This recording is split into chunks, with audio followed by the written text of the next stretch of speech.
Hello Galactic family.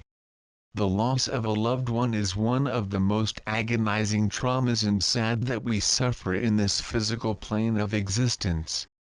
The person's point of view left, the transition is not at all sad. They move to a higher realm, more subtle awareness that, compared to the physical realm, is filled with the love of dear friends and a bright light that is visible everywhere he looks.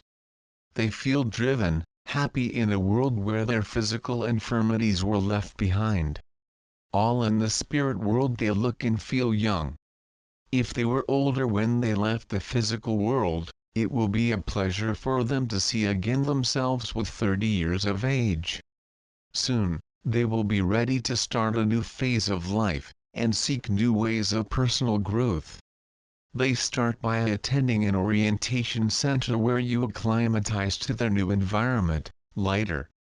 After that, your guide will take them to a big meeting with his closest friends, the aspects of the soul of his immediate and closest soul groups.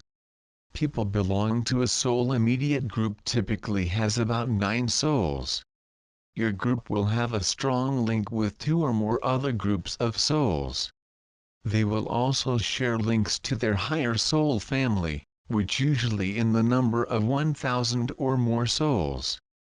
From the point of view of someone who has passed on, his life became filled with love, light and laughter to reconnect with aspects of the soul of his closest friends.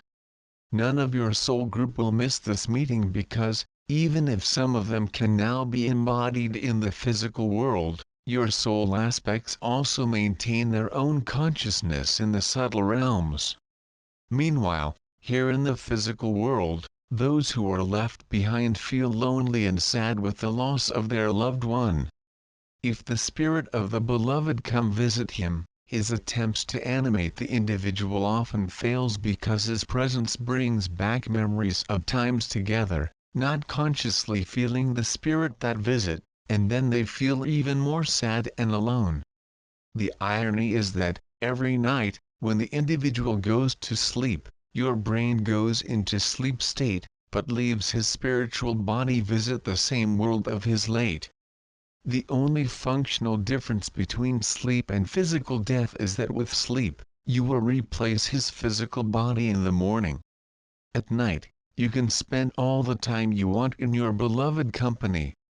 In the morning, however, when you relive your physical body, your brain wakes up and there is a veil or barrier that exists between most of the memories of the night and your physical waking state.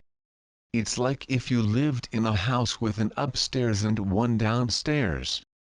You spend the day in the lower section of the house and at night, you go up there.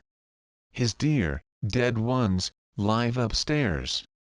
But there is something odd about the stairs. They contain an oblivion veil that steals your memories while you get back down there. It's all part of the life package and separation we are exploring in this physical world.